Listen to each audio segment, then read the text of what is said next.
Shall we read from Psalm 105? 105 சங்கீதத்திலிருந்து நாம் வாசிப்போம். And read from 17 to 24.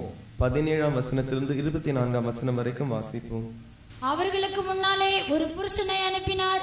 யோசேப்பு சிறையாக விற்கப்பட்டான். அவன் கால்களை விலங்கு போட்டு ஒடுக்கினார்கள். அவன் பிராணன் இரும்பில் அடைபட்டிருந்தது. கர்த்தர் சொன்ன வார்த்தை நிறைவேறும் அளவும் அவருடைய வசனம் அவனை புடமிட்டது. ராஜா ஆள் அனுப்பி அவனை கட்டவிழ்க்க சொன்னான். ஜனங்களின் அதிபதி அவனை விடுதலை பண்ணினான். தன் பிரபுக்களை அவன் மனதின்படி கட்டவும் தன் மூப்பர்களை ஞானிகளாக்கவும் அவனை தன் வீட்டுக்கு ஆண்டவனும் தன் ஆஸ்திக்கெல்லாம் அதிபதியும் ஆக்கினான். அப்பொழுது இஸ்ரவேல் எகிப்திற்கு வந்தான். யாக்கோப்பு காமின் தேசத்திலே பரதேசியா இருந்தான்.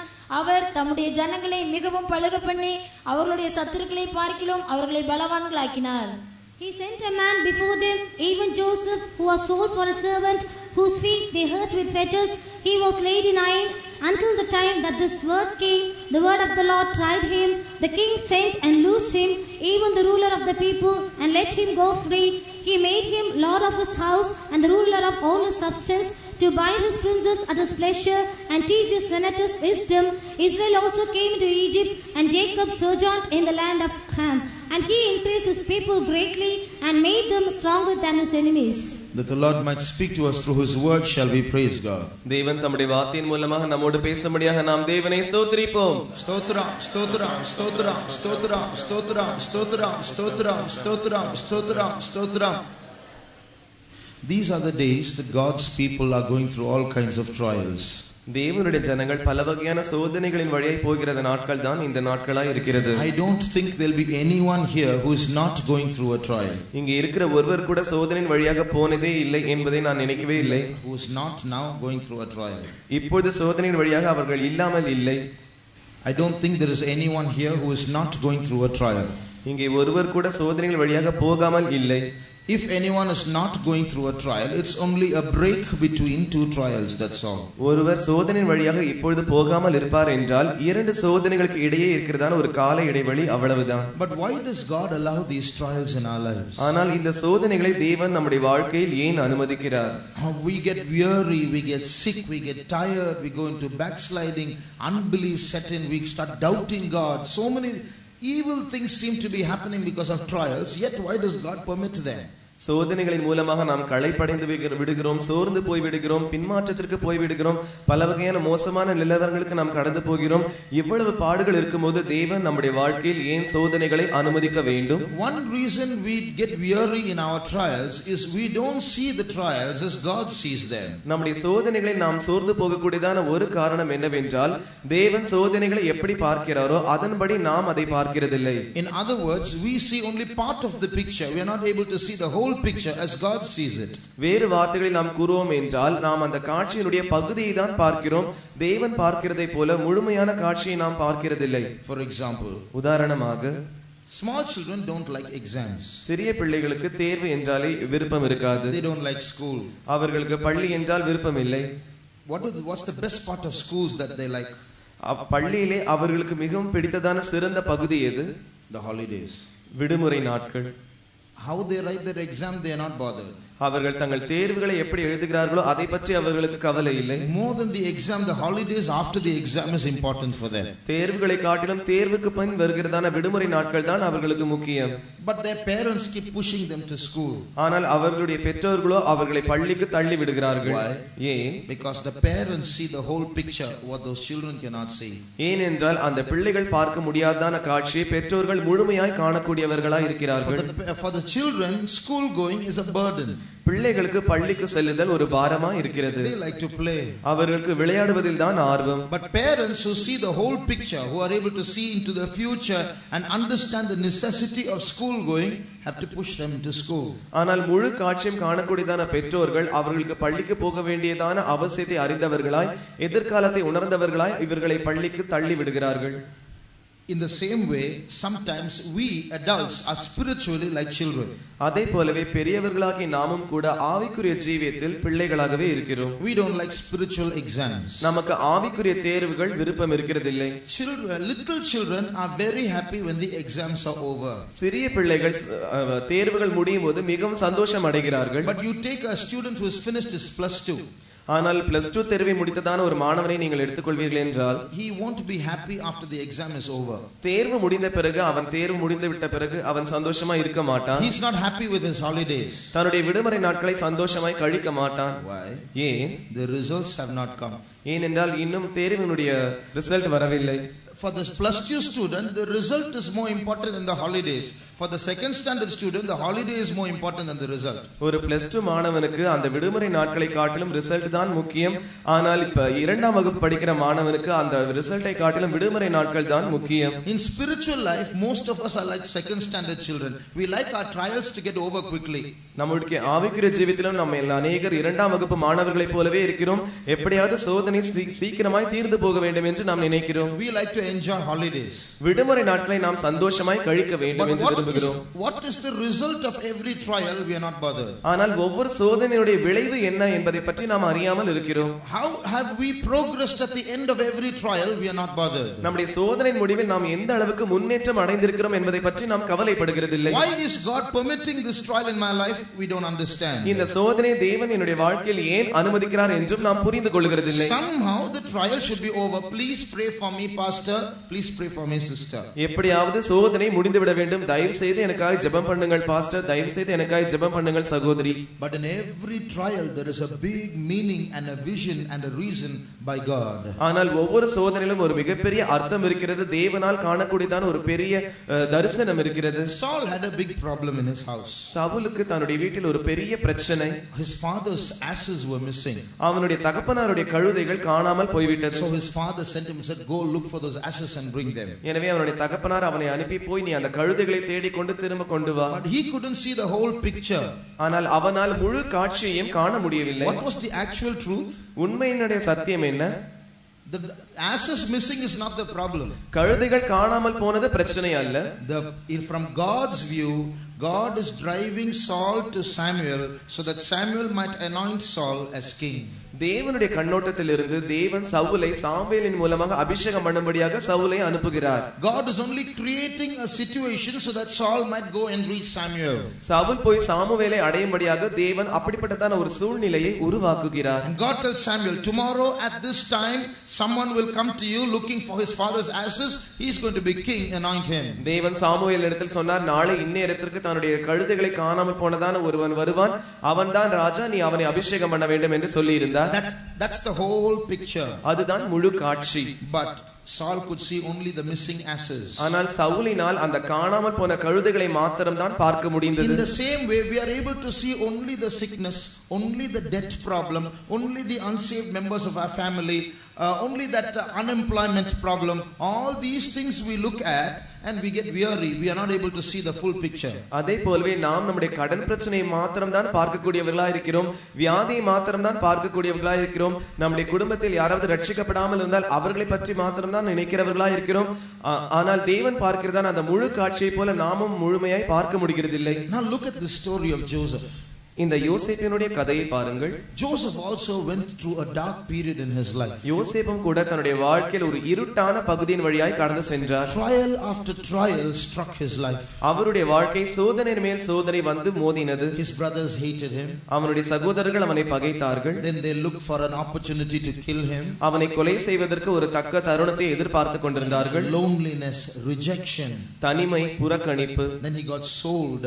அதற்கு பிறகு அவன் விற்கப்பட்டான். He who was the favorite son in the family now becomes a slave in a strange land. அவன் தன்னுடைய குடும்பத்தில் முன்பு செல்வாக்கு மிகுந்ததான குமாரனாய் இருந்தான், செல்ல பிள்ளையாக இருந்தான். ஆனால் இப்பொழுது அவன் அந்நிய தேசத்திற்கு விற்கப்பட்டு விட்டான். He is a slave in a strange land. அந்நிய தேசத்தில் அவன் அடிமையாய் மாறிவிட்டான். And his best clothes, best dress, which was his pride, got torn. அவனுக்கு பெருமையா இருந்ததான அவனுடைய சிறந்த வஸ்திரமானது கிழிக்கப்பட்டு விட்டது. The Bible says at that time when he was being put into the pit, he cried out to his brothers and was begging for mercy. வேதம் சொல்லுகிறது அந்த நேரத்தில் அவன் குழியில் போடப்பட்ட போது அவன் தன்னுடைய சகோதரர்களிடத்தில் வியாகுலத்தோடு இரக்கத்திற்காய் கெஞ்சி கொண்டிருந்தான். Read 42:21. ஆதியாகமம் 42 Genesis 42:21. ஆதியாகமம் 42ஆம் அதிகாரம் 21ஆம் வசனம். நம்முடைய சகோதரனுக்கு நாம் செய்த துரோகம் நம்மேல் சுமந்தது. அவன் நம்மை கெஞ்சி வேண்டிக் கொண்ட போது அவனுடைய மனவியாகுலத்தை நாம் கண்டும் அவனுக்கு செவி கொடாமல் போனோமே. ஆகையால் இந்த ஆபத்து நமக்கு நேரிட்டது என்று ஒருவரை ஒருவர் பார்த்து சொல்லிக் கொண்டார்கள். So from the pit, as an injured person, he was looking up at his brothers and begging, please bring me out of here, don't do this to me. அவன் குழியில் இருந்து கொண்டு ஒரு காயப்பட்ட நபரை போல மேலே இருக்கிறதான தன்னுடைய சகோதரர்களை பார்த்து தயவு செய்து எனக்கு இறங்குங்கள் என்று அவர்களிடத்தில் அவன் கெஞ்சி கொண்டிருந்தான். But they didn't listen to him. ஆனால் அவர்களோ அவனுக்கு செவி கொடுக்கவில்லை. So he would have wondered, he was a spiritual boy, but he would have wondered, why is God doing this to me? அவன் ஒரு ஆவிக்குரிய பையனாய் இருந்தான். ஏன் தேவன் எனக்கு இப்படி என்னை அதுமணிக்கிறார் என்று அவன் ஒருவேளை ஆச்சரியப்பட்டு யோசித்துக் கொண்டிருந்திருப்பான். Just like we all wonder in our trials, why is God making me go through these paths? தேவன் ஏன் இப்படிப்பட்டதான பாதைகளின் வழியாக என்னை போகும்படியாக அனுமதிக்கிறார் என்று நாம் யோசிக்கிறதை போல. Dear child of God, அருமையான தேவனுடைய பிள்ளை, that God who counts the hairs on our head, will he not know why anything is happening to us? நம்முடைய தலையில் உள்ள இருக்கிறதான எல்லா முடியும் எண்ணுகிறதான அந்த தேவனானவர் நமக்கு சம்பவிக்கிறதான சம்பவங்களை அவர் அறிந்திருக்க மாட்டாரா? How many here know how much hair is on your head? Please put up your hands. இங்கே இருக்கிற எத்தனை பேருக்கு உங்கள் தலையில் எத்தனை முடி இருக்கிறது என்று உங்களுக்கு தெரியும்? தயவு செய்து உங்கள் கரங்களை உயர்த்துங்கள். You can never know. உங்களால் அதை அறியவே முடியாது. Because the numbers keep changing. ஏனென்றால் எண்ணிக்கை மாறிக்கொண்டே இருக்கும். Some hairs grow, some hairs fall. சில முடிகள் வளரும், சில கீழே விழும். Secondly, you don't need to know. What's the use of knowing how much hair is on your head? What's the use? இரண்டாவதாக உங்கள் தலையில் எத்தனை முடி இருக்கிறது என்று நீங்கள் அறிய வேண்டிய அவசியம் இல்லை. அதை அறிந்து வைத்தாலும் என்ன பயன் உண்டு? But God is counting that. ஆனால் தேவனோ அவைகளையும் எண்ணி வைக்கிறார். If God can count and keep the number of something that we don't feel necessary, will he not know why we are going through trials? நமக்கு தேவையில்லாததான காரியம் என்று உணர்ந்தான இந்த காரியத்தை அவர் எண்ணி வைத்திருப்பார் என்றால் நம்முடைய சோதனைகளை பற்றி அவர் அறியாமல் இருப்பாரா? Everything that happens in the life of a child of God happens with a reason. ஒவ்வொரு தேவனுடைய பிள்ளைகளின் வாழ்க்கையிலும் சம்பவிக்கிறதான ஒவ்வொரு காரியமும் ஒரு காரணத்திற்காக தான் சம்பவிக்கிறது. At that time poor Joseph could not see the whole picture. அந்த நேரத்தில் இந்த பாவப்பட்ட யோசேப்பினால் இந்த காட்சியை காண முடியவில்லை. All he could see was his enemy brothers plotting and planning against him, finally putting him into a pit and then selling him. யோசேப்பினால் காண முடிந்ததான எல்லா காரியமுமே அவனுடைய பகைஞரான சகோதரர்களும் அவனை குழியில் போடுவதும் மறுபடியும் அவனை தூக்கி எடுத்து அந்த அடிமை தேசத்தில் விற்பதுமாய் அவன் கண்டான். But what is the whole picture? ஆனால் முழு காட்சி என்ன? That was where his journey to the throne of Egypt began. அந்த இடத்தில் தான் அவன் எகிப்தினுடைய சிங்காசனத்திற்கு போகக்கூடியதான பிரயாணம் ஆரம்பமானது. It was in the pit that his journey to the throne began. அந்த குழியில் இருந்துதான் அந்த சிங்காசனத்திற்கு போகக்கூடியதான அவனுடைய பிரயாணம் ஆரம்பித்தது. In the same way, young brothers and sisters who are going through trials in their life, அதே போலவே தங்களுடைய வாழ்க்கையில் சோதனைகளின் வழியாக கடந்து போகிறதான சகோதரர்களே சகோதரிகளே, you must realize that in your trials you are on your journey to the throne. உங்களுடைய சோதனைகளில் நீங்கள் சிங்காசனத்திற்கு நேராய் போகிறதான பிரயாணத்தில் இருக்கிறீர்கள் என்று நீங்கள் உணர்ந்து கொள்ள வேண்டும். Just like every school exam is given to the child only to promote the child, every trial that God permits in our life is only to promote us. எப்படி ஒவ்வொரு பள்ளியும் தன்னுடைய மாணவர்களுக்கு தேர்வு கொடுத்து அடுத்த வகுப்புக்கு அவர்களுக்கு உயர்த்துகிறதோ அதே போல நம்முடைய வாழ்க்கையில் வருகிறதான ஒவ்வொரு சோதனையும் நம்மை உயர்த்துவதற்காக தான் அனுமதிக்கப்படுகிறது. Not only that, அது மாத்திரமல்ல, God was sending Joseph not just so that Joseph must sit on the throne. யோசேப்பு போய் சிங்காசனத்தில் அப்படியே உட்கார்ந்து விட வேண்டும் என்பதற்காக மாத்திரம் யோசேப்பை கர்த்தர் அனுப்பவில்லை. He was sending Joseph ahead. யோசேப்பை இன்னும் சற்று அந்த பக்கத்திற்கு அவர் அனுப்பினார். இன்னும் முன்னே அனுப்பினார். See, that's what we read in the key verse. He sent Joseph before them. அதை தான் நாம் ஆரம்ப வசனத்தில் வாசித்தோம். யோசேப்பை அவர்களுக்கு முன்னே அனுப்பினார். So Joseph was going before some people, ahead of some people who are going to come later on. இதற்கு பிறகு வரப்போகிறதான சில ஜனங்களுக்கு முன்பாக யோசேப்பு முன்னாக அனுப்பி வைக்கப்பட்டான். Read verse 17. 17ஆம் வசனத்தை வாசியுங்கள். Psalm 105:17. 105ஆம் சங்கீதம் 17ஆம் வசனம். அவர்களுக்கு முன்னாலே ஒரு புருஷனை அனுப்பினார், யோசேப்பு சிறையாக விற்கப்பட்டான். So that's what Joseph was supposed to know. இதைதான் யோசேப்பு அறிய வேண்டியவனாய் இருந்தான். It's not that Joseph got sold Joseph was thrown, Joseph was rejected, Joseph was lonely. That's only part of the picture. The actual picture was God was sending Joseph. யோசேப்பு விற்கப்பட்டான், யோசேப்பு அடிமையாய் விற்கப்பட்டான், இப்படிப்பட்ட குழிக்குள் தள்ளப்பட்டான், இப்படிப்பட்ட காரியம். அவன் புறக்கணிக்கப்பட்டான், அவன் தனிமையாய் ஆக்கப்பட்டான். ஆனால் யோசேப்பினால் இந்த காட்சி தான் பார்க்க முடியதா இருந்தது. ஆனால் தேவன் அப்படிப்பட்ட காட்சியை பார்க்கக்கூடியவர் அல்ல. He saw God saw the whole picture. The whole picture was God was sending Joseph. தேவனால் முழு காட்சியை பார்க்கக்கூடியவராய் இருந்தார். அந்த காட்சி என்னவென்றால் அவர் அவனை அனுப்பினார். In the same way, dear brother, dear sister, அதே போலவே அருமையான சகோதரனே சகோதரியே, we also must realize that in our trials God is sending us somewhere. நாமும் கூட நம்முடைய சோதனைகளில் தேவன் நம்மை எங்கோ அனுப்புகிறார் என்று நாம் உணர்ந்து கொள்ள வேண்டும். Where is God sending us? தேவன் நம்மை எங்கே அனுப்புகிறார்? God, just like Joseph was sent ahead of his brothers to feed his brothers at a later time, இன்னும் வரப்போகிற நாட்களில் யோசேப்பானவன் தன்னுடைய சகோதரரை போஷிக்க வேண்டும் என்பதற்காக அவர்களுக்கு முன்னாக யோசேப்பை எப்படி அனுப்பினாரோ, a time of famine was going to sweep the whole world. ஒரு பஞ்சமானது முழு உலகத்தையும் வந்து தாக்க போகிறது. So God was sending Joseph ahead to feed his brothers in that time of famine. எனவே அந்த பஞ்ச காலத்தில் தேவனான யோசேப்பு தன்னுடைய சகோதரரை போஷிக்க வேண்டும் என்பதற்காக யோசேப்பை அவர்களுக்கு முன்பாக அனுப்பி வைத்தார். In the same way, God has called us early to the church. அதே போலவே தேவன் நம்மை சபைக்கு ஏற்கனவே அழைத்திருக்கிறார்.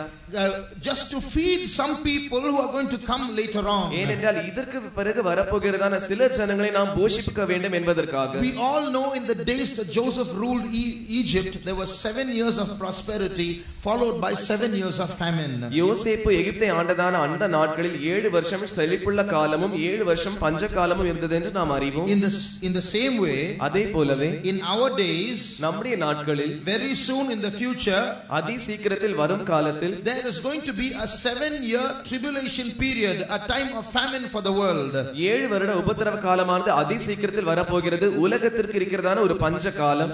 But before that, ஆனால் அதற்கு முன்பாக, before the coming of the Lord, கர்த்தருடைய வருகை வருவதற்கு முன்பாக, there is going to be a time of great prosperity in the world. உலகத்தில் ஒரு மிகப்பெரிய செழிப்புள்ள காலம் வரப்போகிறது. That's called a time of revival. அதுதான் எழுப்புதலின் காலம் என்று அழைக்கப்படுகிறது. So with that revival, Jesus will come. எனவே அந்த எழுப்புதலோடு கூட இயேசு வருவார். And in that revival, many mighty things are going to happen that have not been happening these days. அந்த எழுப்புதலில் பலத்த காரியங்கள் இந்த காலங்களில் நடைபெறாததான பலத்த காரியங்கள் அப்பொழுது நடைபெறும். So God is sending us ahead to prepare us for that revival. எனவே தேவன் நம்மை அந்த எழுப்புதலுக்கு ஆயத்தமாய் இருக்கும்படியாக முன்னே நம்மை அனுப்பி வைக்கிறார். And he is sending us so that we might be able to receive another generation that is going to come quickly and join us in the time of that revival. அந்த எழுப்புதலின் காலத்தில் நம்மோடு கூட வந்து சேர்ந்து கொள்ள போகிறதான இன்னொரு தலைமுறையினரை நம்மோடு கூட சேர்த்து கொள்ளும்படியாக அவர் நம்மை முன்னதாக அனுப்பி வைக்கிறார். But there is one difference between Joseph's story and our days. ஆனால் யோசேப்பின் கதைக்கும் நம்முடைய நாட்களுக்கும் ஒரு வித்தியாசம் இருக்கிறது. Joseph fed his people, his brothers, in the time of famine. யோசேப்பு தன்னுடைய சகோதரரை பஞ்ச காலத்தில் போஷித்தான். But we are going to rescue people from the time of famine. ஆனால் நாமோ ஜனங்களை பஞ்ச காலத்திலிருந்து மீட்க போகிறோம். Because we are going to prepare a great mass of people for the coming of the Lord. ஏனென்றால் கர்த்தருடைய வருகைக்காக நாம் ஒரு பெரிய கூட்ட ஜனங்களை ஆயத்தப்படுத்தி வைக்க போகிறோம். Now if you look at our church, நம்முடைய சபையை நீங்கள் பார்ப்பீர்கள் என்றால், so a lot of ministry going on in Tamil Nadu. தமிழ்நாட்டில் பல வகையான ஊழியங்கள் போய் கொண்டிருக்கிறது. In South India the ministry is very prosperous. தென்னிந்தியாவில் ஊழியமானது செழிப்பாய் இருக்கிறது. But if you go to North India, ஆனால் வட இந்தியாவிற்கு போவீர்கள் என்றால், in South India in our church, see in Tamil Nadu itself we have many centers. தென்னிந்தியாவில் தமிழ்நாட்டில் अनेक சென்டர்கள் உள்ளது. In Kerala there are many centers. கேரளாவில் अनेक சென்டர்கள். In Andhra there are many centers. ஆந்திராவிலும் अनेक சென்டர்கள் இருக்கிறது. But if you go to North India, ஆனால் நீங்கள் வட இந்தியாவிற்கு போவீர்கள் என்றால், many states together you'll have only one center. अनेक மாநிலங்களை சேர்த்து ஒரே ஒரு சென்டர் இருக்கிறது. If you go abroad, நீங்கள் வெளிதேசத்துக்கு போவீர்கள் என்றால், in one country you'll have only one center. முழு நாட்டிற்குமே ஒரே ஒரு சென்டர் தான் இருக்கிறது. Do you know there are more than 200 countries in this world where our church is not there? இந்த உலகத்தில் இருக்கிறதான 200 நாடுகளில் நம்முடைய சபைகளே இல்லை என்று more than 200 churches. 200 நாடுகளை காட்டிலும் அதிகமா இருக்கிறதான நாடுகளில் நம்முடைய சபை இல்லை. So there is a lot of work yet to be done. எனவே செய்யப்பட வேண்டியதான வேலை அதிகமா இருக்கிறது. There are a lot of people who are yet to come in. இன்னும் வர வேண்டியதான ஜனங்கள் அதிகமான பேர்கள் இருக்கிறார்கள். But why has God brought us here early? ஆனால் தேவன் நம்மை ஏன் ஏற்கனவே கொண்டு வந்திருக்கிறார்? God is sending us. தேவன் நம்மை அனுப்புகிறார். God is sending us so that we might go ahead, and when those people come in, we are in a position to receive them and feed them. தேவன் நம்மை அனுப்புகிறார் ஏனென்றால் நாம் முன்னே சென்று அவர்களுக்கு முன்பாக இருந்து வரப்போகிறதான ஜனங்களை நம்மோடு கூட சேர்த்துக் கொள்ளும்படியாக அவர்களை நடத்தும்படியாக. Now in the key verse, read verses 20 and 21. ஆரம்பத்தில் நாம் வாசித்ததான அந்த வசனங்களாக 20 21 வசனங்களை வாசியுங்கள். ராஜா ஆள் அனுப்பி அவனை கட்டவிழ்க்க சொன்னான். ஜனங்களின் அதிபதி அவனை விடுதலை பண்ணினான். தன் பிரபுக்களை அவன் மனதின்படி கட்டவும் தன் மூப்பர்களை ஞானிகளாக்கவும் அவனை தன் வீட்டுக்கு ஆண்டவனும் தன் ஆஸ்திக்கெல்லாம் அதிபதியும் ஆக்கினான். Here we read Joseph being given certain powers. இங்கே யோசேப்புக்கு சில அதிகாரங்கள் கொடுக்கப்படுகிறதை நாம் வாசிக்கிறோம். He is given authority to bind the senators and the princes. அதிபதிகளையும் ராஜாக்களையும் கட்டக்கூடியதான ஒரு வல்லமை அவனுக்கு தரப்படுகிறது. And he is in a position to teach others. மற்றவர்களுக்கு போதிக்கக்கூடியதான ஒரு ஸ்தானம் அவனுக்கு கொடுக்கப்படுகிறது. You know, these people are all people of high authority. இந்த ஜனங்கள் எல்லாரும் உயர்ந்த பதவிகளை சேர்ந்த ஜனங்களாய் இருந்தார்கள். But now young Joseph is teaching them. ஆனால் வாலிபனான யோசேப்பு அவர்களுக்கு சொல்லிக் கொடுக்கிறான். In the same way, அதே போலவே in these last days, இந்த கடைசி நாட்களில் just like Joseph was promoted, எப்படி யோசேப்பு உயர்த்தப்பட்டானோ God is going to promote us also. தேவன் நம்மையும் உயர்த்தி வைக்க போகிறார். We are going to be promoted to a state where we are going to teach others wisdom. மற்றவர்களுக்கு ஞானத்தை சொல்லிக் கொடுக்கக்கூடியதான அந்த ஸ்தானத்திற்கு தேவன் நம்மை உயர்த்த போகிறார். The other people in this world have wisdom for so many worldly things. இந்த உலகத்தில் இருக்கிற மற்ற ஜனங்களுக்கு உலகத்திற்குரியதான பல காரியங்களை பற்றி ஞானம் உள்ளவர்களாய் இருக்கிறார்கள். But people are blind spiritually. ஆனால் ஆவிக்குரிய ரீதியில் அவர்கள் குருட்டாட்டம் உள்ளவர்களாய் இருக்கிறார்கள். We are going to teach people spiritual wisdom. நாம் அவர்களுக்கு ஆவிக்குரிய ஞானத்தை கற்றுக் கொடுக்க ஜனங்களாய் இருக்கிறோம். We are going to open their eyes so that they might see the kingdom of God. அவர்கள் தேவனுடைய ராஜ்யத்தை காணும்படியாக நாம் அவர்களுடைய கண்களை திறக்க வேண்டும். திறக்க போகிறோம். But and for that God is going to give us power and authority. எனவே அதற்காக தேவன் நமக்கு அதிகாரத்தையும் ஆளுகையும் தர போகிறார். But before that, ஆனால் அதற்கு முன்பாக, before we get that promotion, அந்த பதவி உயர்வு நமக்கு கிடைப்பதற்கு முன்பாக, before we get that authority to bind the demons and to teach people, பிசாசுகளை கட்டவும் ஜனங்களுக்கு போதிக்கவும் கிடைக்கிறதான அந்த அதிகாரம் நாம் பெற்றுக்கொள்வதற்கு முன்பாக, before we enter into those days of revival where we have powers that we have not experienced till now, இதுவரைக்கும் நாம் அனுபவித்திராததான வல்லமை அனுபவிக்க கூடியதான அந்த உயிர் மீட்சிய நாட்களுக்குள் நாம் பிரவேசிப்பதற்கு முன்பாக, we must be prepared for it. நாம் அதற்காக ஆயத்தமாய் இருக்க வேண்டும். Pastor T. Thomas used to say, Pastor T. Thomas இப்படி சொல்லுவார், he who does not know how to handle rejection when it comes will not be able to handle promotion when it comes.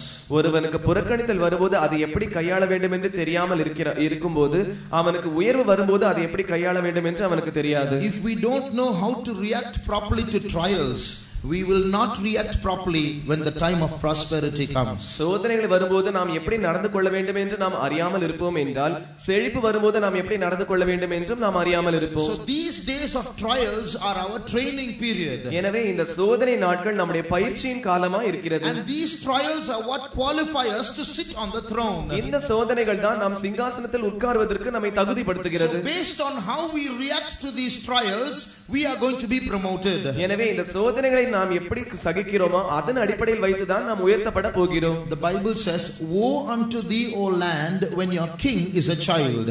வேதம் சொல்லுகிறது, உன்னுடைய ராஜா சிறு பிள்ளையா இருந்தால் அந்த தேசத்திற்கு ஐயோ. In other words, வேறு வார்த்தைகளில், that child will only ruin the land.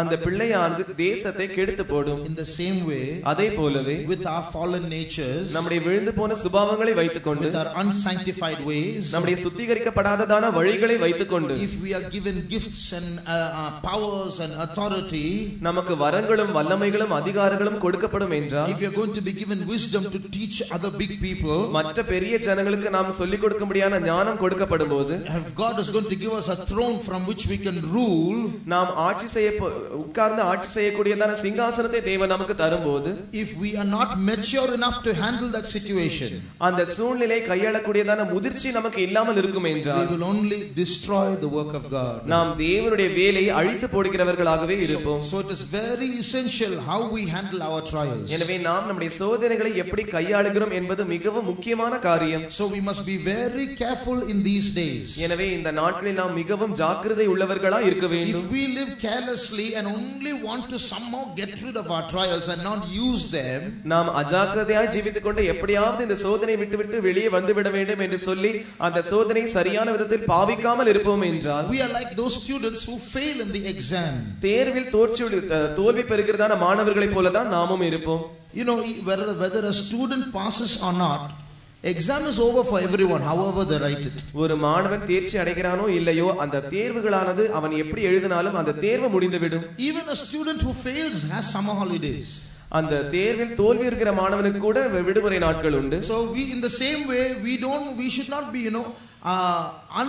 without bothering how we have done in our trials. அதே போலவே நம்முடைய சோதனையில் நாம் எப்படி சந்தித்திருக்கிறோம், எப்படி நடந்து கொண்டோம் என்பதை பற்றி கவலையற்றவர்களாய் நாம் இருக்க கூடாது. The end of a trial is not what is important. ஒரு சோதனையின் முடிவு முக்கியமானது அல்ல, but how we have reacted in our trials, how we have overcome the trial is important. ஆனால் சோதனையில் நாம் எப்படி நடந்து கொண்டோம், சோதனை எப்படி ஜெயித்தோம் என்பதே காரியம். How we have used the trial to grow in our life is very important. நம்முடைய வாழ்க்கையில் வளரும்படியாக நாம் எப்படி அந்த சோதனையை பயன்படுத்தியிருக்கிறோம் என்பதே முக்கியமான காரியம். Otherwise you can keep on sitting and writing exam after exam and keep failing. There will be no progress in life. இல்லாவிட்டால் நாம் தொடர்ந்து உட்கார்ந்து தேர்வு எழுதிக்கொண்டே இருப்போம், தேர்வுக்கு பின் தேர்வு வந்து கொண்டே எழுதிக்கொண்டே இருப்போம், நம்முடைய வாழ்க்கையில் முன்னேற்றமே இருக்காது.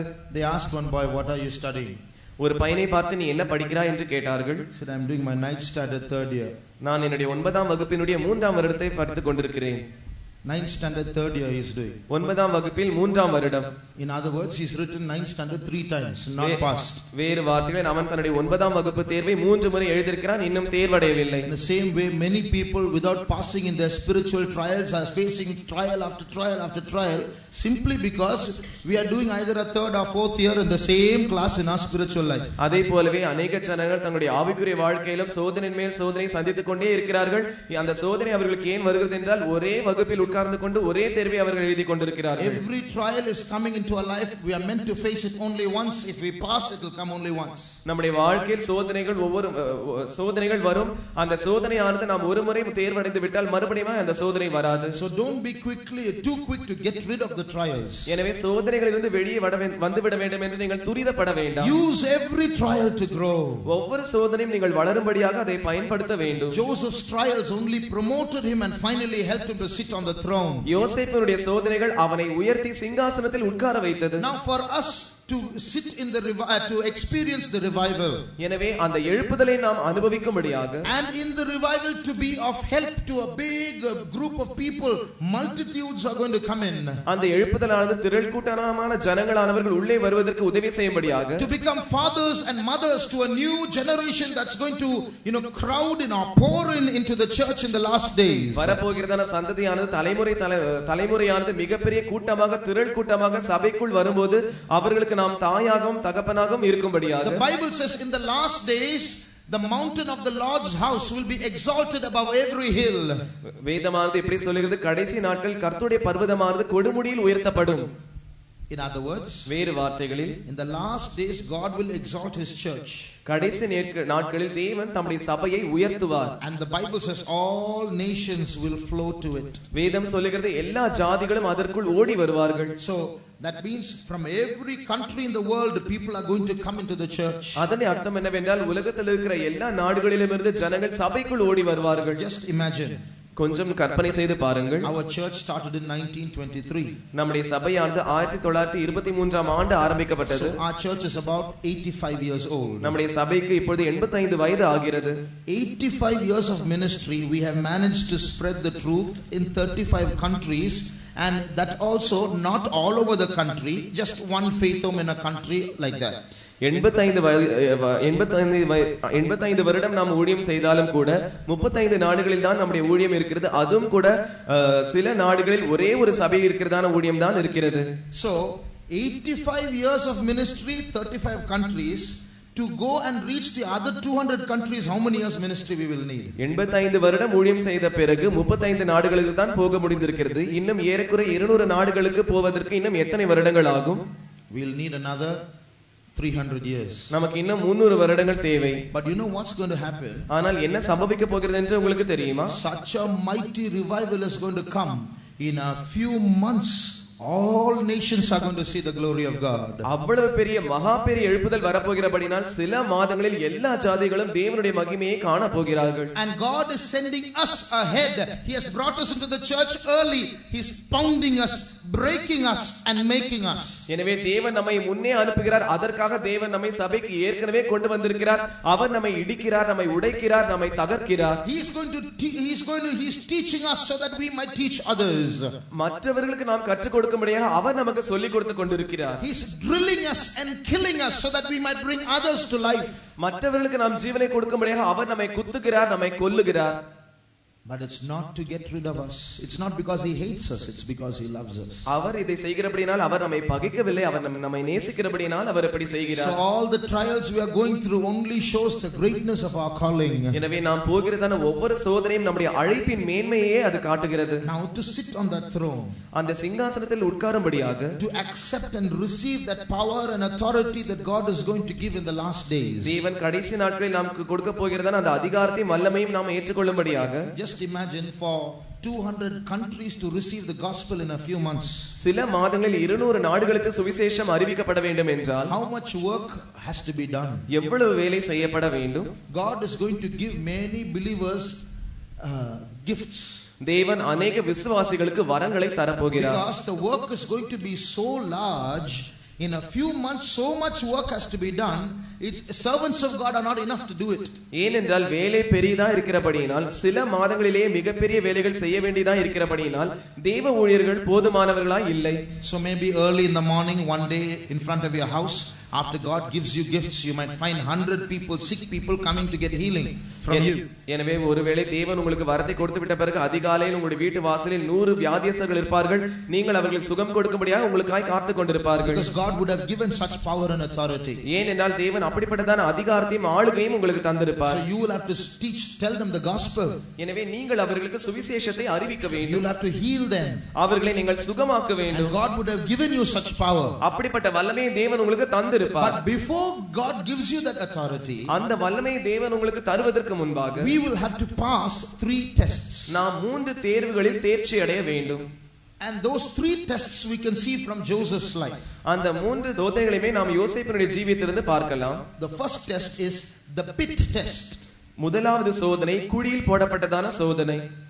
The pit test is a test of humility. அந்த குழியில் போடப்பட்டதான சோதனையானது தாழ்மைக்காய் வரதான சோதனையா இருந்தது. It is a test that tests how humble we are. நாம் எந்த அளவுக்கு தாழ்மையாய் இருக்கிறோம் என்பதை சோதிக்கிறதான ஒரு சோதனை. It tells us how proud we are. இல்லாவிட்டால் நாம் எவ்வளவு பெருமை உள்ளவர்களாய் இருக்கிறோம் என்பதை சொல்லுகிறதான சோதனை. So the trials that we go through some of those trials are to humble us. எனவே நாம் போகிறதான சோதனைகளில் சில சோதனைகள் நம்மை தாழ்த்துகிறதா இருக்கிறது. You know, Joseph had a multicolored coat. யோசேப்புக்கு ஒரு பல வர்ணமான அங்கி இருந்தது. His father gave it to him. அவனுடைய தகப்பனார் அவனுக்கு அதை கொடுத்திருந்தான். His father was foolish in one way. அவனுடைய தகப்பனார் ஒரு விதத்தில் புத்தியீனமாய் இருந்தான். His father not only loved Joseph, அவனுடைய தகப்பனார் யோசேப்பை நேசித்தது மாத்திரமல்ல, he did so many things partially to Joseph that made the brothers jealous. பல வகையான காரியங்களை அவன் யோசேப்புக்கு என்று பட்சபாதமாய் செய்தபடியினால் அவனுடைய சகோதரர்களுக்கு அது வெறுப்பை உண்டாக்கியது. Joseph also was foolish. யோசேப்பும் அவன் புத்தியீனமாய் இருந்தான். The Bible says when Joseph's brothers saw Joseph's father Jacob giving Joseph that multicolored coat, the brothers hated Joseph and did not speak properly to him after that. வேதம் சொல்லுகிறது, யோசேப்பினுடைய தகப்பன் அவனுக்கு பலவர்ணமான அங்கியை கொடுத்தபோது அவனுடைய சகோதரர்களுக்கு முன்பாக அதை கொடுத்தபடினால் அதை கண்டதான அவனுடைய சகோதரர்கள் அதற்கு பின்பு அவனை வெறுத்து பகைத்தார்கள். அதற்கு பின்பு அவர்கள் அவனோடு ஒழுங்காய் பேசவில்லை. So if the brothers didn't speak to Joseph, what should Joseph have understood? சகோதரர்கள் அவனோடு கூட பேசவில்லை என்றால் யோசேப்பு என்ன புரிந்து கொண்டிருக்க வேண்டும்? My father gave me this dress. Now my brothers don't like it. They are jealous. They hate me. என்னுடைய தகப்பனார் எனக்கு இந்த வஸ்திரத்தை கொடுத்திருந்தார், ஆனால் என்னுடைய சகோதரர்களுக்கு இது பிடிக்கவில்லை, அவர்களுக்கு பொறாமையா இருக்கிறது, எனவே அவர்கள் என்னை பகைக்கிறார்கள். After a few days he saw a dream. இன்னும் சில நாட்கள் கழித்து அவன் ஒரு சொப்பனத்தை கண்டான். In that dream it's as though he is in authority over the full family. அந்த சொப்பனத்தில் அவன்தான் முழு குடும்பத்திற்குமே அதிகாரியா இருக்கிறதை போல் அவன் கண்டான். What should he have done? அவன் என்ன செய்திருக்க வேண்டும்? Already my brothers are angry with me. If I tell this dream they'll get more angry. ஏற்கனவே என்னுடைய சகோதரர்கள் என் மேல் கோபமாய் இருக்கிறார்கள், நான் இந்த சொப்பனத்தை சொன்னால் இன்னும் அதிக கோபம் கொள்வார்கள். But he told the dream. ஆனால் அவனோ சொப்பனத்தையும் சொல்லிவிட்டான். The Bible says they hated him even more. வேதம் சொல்கிறது அவனுடைய சகோதரர்கள் இன்னும் அவனை பகைத்தார்கள். Then he saw another dream. அவன் இன்னொரு சொப்பனத்தை கண்டான். And he said they already hate me for seeing one dream, let me hide this dream. He didn't hide it. He told that dream also. ஏற்கனவே நான் ஒரு சொப்பனத்தை சொல்லிவிட்டேன், இதற்கே அவர்கள் என்னை பகைக்கிறார்கள், இன்னொரு சொப்பனத்தை கண்டேன் என்று அவன் யோசிக்காமல் இன்னொரு சொப்பனத்தையும் அவன் சொல்லிவிட்டான். Again they envied him, the Bible says. மறுபடியும் அவர்கள் அவன் மேல் பொறாமை கொண்டார்கள் என்று வேதம் சொல்கிறது. Now his father is sending him to the fields where his brothers are. இப்பொழுது அவனுடைய தகப்பனார் அவனுடைய சகோதரர்கள் இருந்ததான அந்த நிலத்திற்கு அவனை அனுப்புகிறார். What should he do now? இப்பொழுது அவன் என்ன செய்ய வேண்டும்? He knows whenever his brothers see that colored coat they get angry and irritated. எப்பொழுதெல்லாம் இந்த பலவர்ணமான அங்கியை அவனுடைய சகோதரர்கள் காண்கிறார்களோ அப்பொழுதெல்லாம் அவர்கள் எரிச்சல் அடைந்து கோபம் அடைகிறார்கள். So if he wants to win his brother's favor, he should change his dress, put some other ordinary dress and go. எனவே அவனுடைய சகோதரருடைய செல்வாக்கை அவன் பெற்றுக்கொள்ள வேண்டும் என்றால் எப்படியாவது இந்த தயவை பெற்றுக்கொள்ள வேண்டும் என்றால் எப்படியாவது இந்த வஸ்திரத்தை கழற்றி வைத்துவிட்டு வேறு வஸ்திரத்தை போட்டுக்கொண்டு போயிருந்திருக்க வேண்டும். But that day when his brothers are not speaking to him, when they hate him, when they envy him, he knows the reason all started with the colored coat. That day he is wearing the colored coat and going. அந்த நாளில் அவன் போகும்போது அந்த பலவர்ணமான அங்கி நிமித்தம் தான் அவனுடைய சகோதரர்கள் அவனை பகைத்தார்கள், அவனை வெறுத்தார்கள், அவன் மேல் கோபம் கொண்டார்கள், பொறாமை கொண்டார்கள்.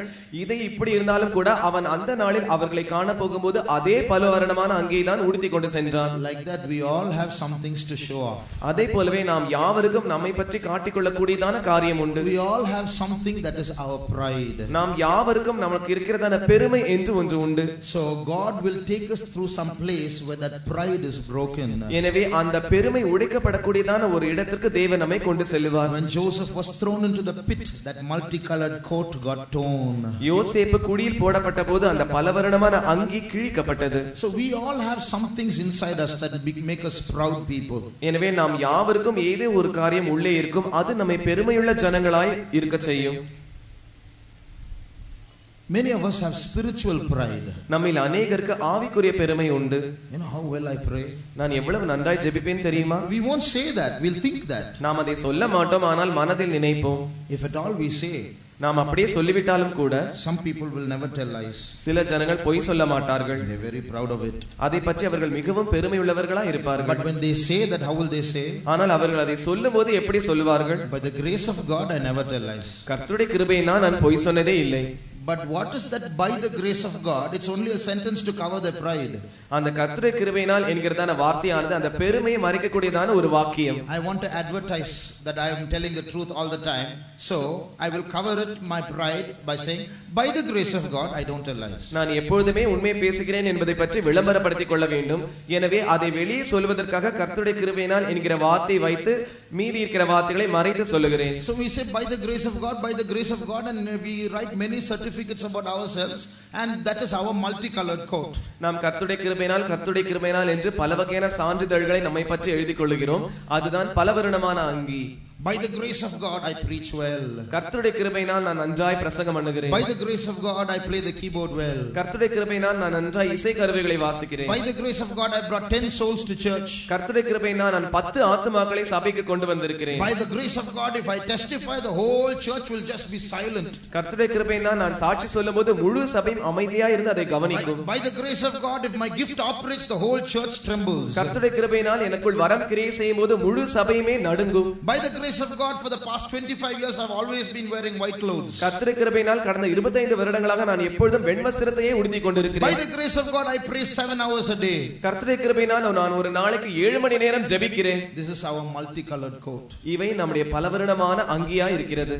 If we keep on doing like this, நாம் இதை தொடர்ந்து இப்படி செய்து கொண்டிருப்போம் என்றால், if that pride does not break, அந்த பெருமை உடைக்கப்படாமல் இருக்கும் என்றால், we are not prepared for the revival. நாம் எழுப்புதலுக்கு ஆயத்தமாக்கப்படவில்லை. இல்லை. So God will take us through paths where that colored coat gets torn. எனவே அந்த பலவர்ணமான அங்கி கிழிக்கப்படக்கூடியதான பாதைகளின் வழியாய் தேவன் நம்மை கொண்டு செல்வார். God will take us through paths of failures where our pride is broken. நம்முடைய பெருமை உடைக்கப்படக்கூடியதான தோல்விகளின் வழியாய் தேவன் நம்மை கொண்டு செல்வார். So in that pit test, what are we supposed to do? எனவே அந்த குழியாகிய சோதனையில் நாம் என்ன செய்ய வேண்டும்? We have to humble ourselves. நாம் நம்மை தாழ்த்த வேண்டும். We have to realize our nothingness. நாம் ஒன்றுமே இல்லை என்கிறதான அந்த ஒன்றுமில்லாத தன்மையை நாம் உணர்ந்து கொள்ள வேண்டும். We have to come to a state where we not just say I am nothing, but we know we are nothing. நாம் ஒன்றுமே இல்லை என்று சொல்லுகிறதான அந்த நிலவரத்துக்கு என்று அல்ல, நாம் ஒன்றுமே இல்லை என்று நாம் அறிந்து கொள்ளக்கூடியதான நிலவரத்திற்கு நாம் வர வேண்டும். So we have to be very careful in our lives. எனவே நம்முடைய வாழ்க்கையில் நாம் மிகவும் ஜாக்கிரதை உள்ளவர்களாய் இருக்க வேண்டும். Can we say we are humble? Can we say we are humble? நாம் தாழ்மை உள்ளவர்களாய் இருக்கிறோம் என்று நம்மால் சொல்ல முடியுமா? I who am preaching to you, I know there's so much of pride in me. உங்களுக்கு பிரசங்கம் பண்ணுகிற நான் எனக்குள் அதிக பெருமையா இருக்கிறது என்று நான் அறிவேன். There is so much of pride in me. எனக்குள் அதிக பெருமை இருக்கிறது. So God must take it all away from us. எனவே தேவன் அவை எல்லாவற்றையும் நம்மை விட்டு எடுத்து போட வேண்டும். If we continue to live like this, நாம் இப்படி தொடர்ந்து வாழ்வோம் என்றால் we won't get that throne. அந்த சிங்காசனம் நமக்கு கிடைக்காது. 1 minute shall we close our eyes? ஒரு நிமிடம் நாம் நம்முடைய கண்களை மூடுவோம்.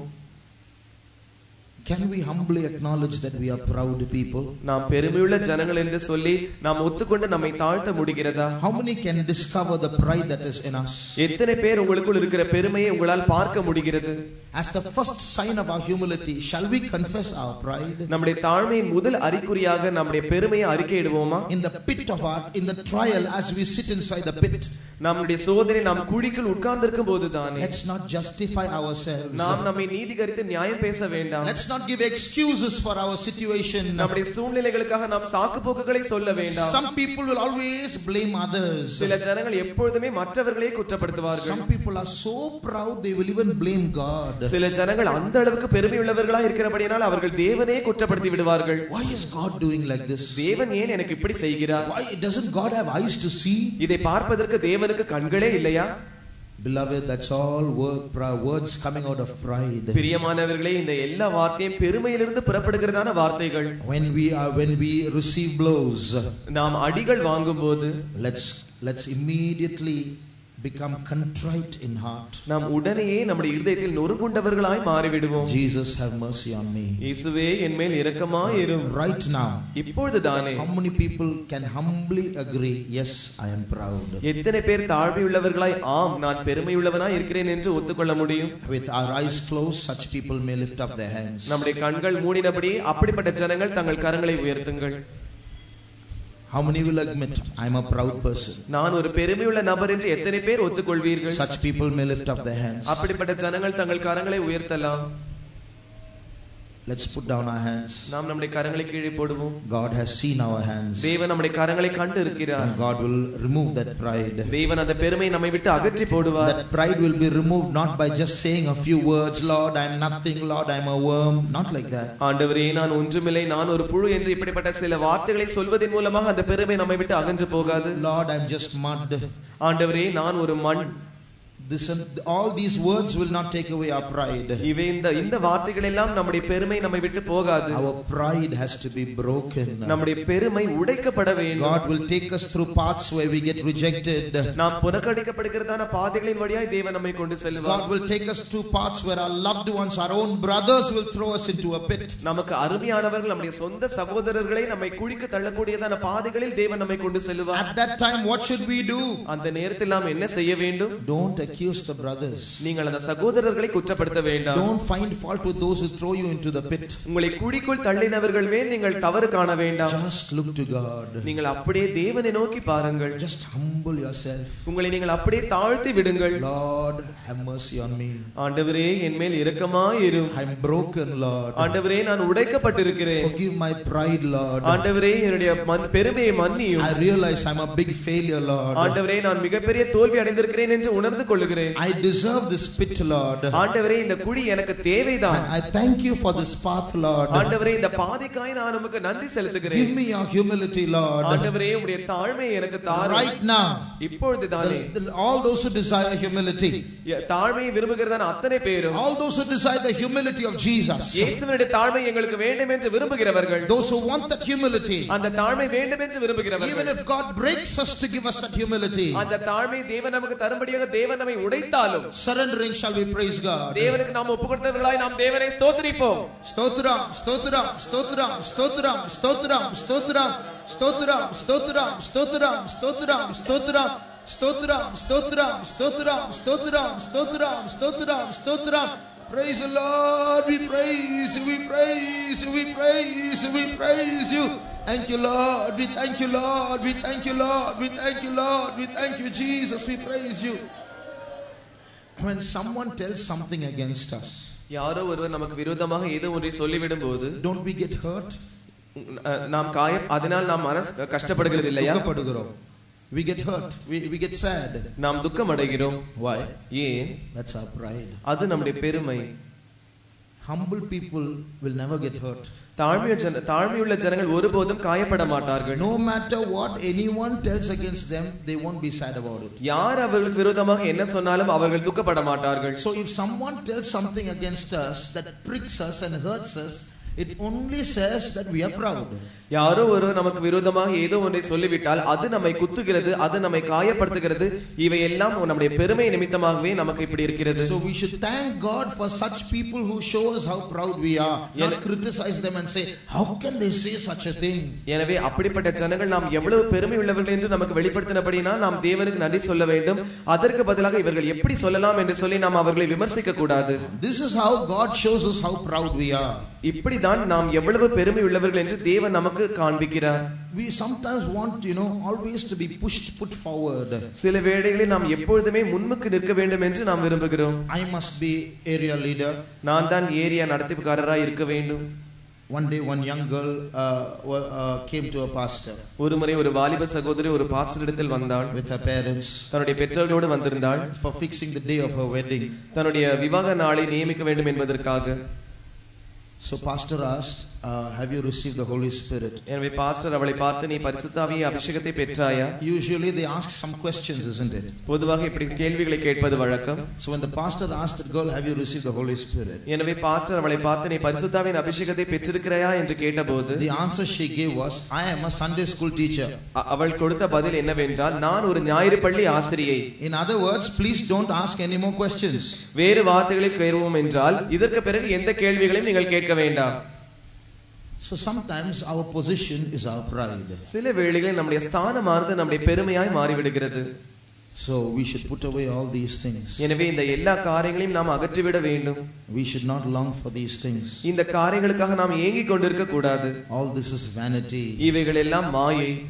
We should only want to be humble before God. நாம் தேவனுக்கு முன்பாக தாழ்மையுள்ளவர்களாக மாத்திரம் தான் இருக்க வேண்டும். Only such people will be promoted to the throne. அப்படிப்பட்ட ஜனங்கள் தான் சிங்காசனத்திற்கு உயர்த்தப்படுவார்கள். That's the first test that we have to pass, the test of humility, the pit test. நாம் தேர்ச்சி அடைய வேண்டியதான முதலாவது சோதனை இந்த சோதனை, தாழ்மைக்குரியதான சோதனை, குழியில் போடப்படுகிறதான சோதனை. The second test that we have to pass, நாம் தேர்ச்சி அடைய வேண்டியதான இரண்டாவது சோதனை is the Potiphar test. அது போத்திபாரின் சோதனை, or the test of holiness. இல்லாவிட்டால் பரிசுத்தத்திற்குரியதான சோதனை. Today if we look in this world, everywhere there is sin.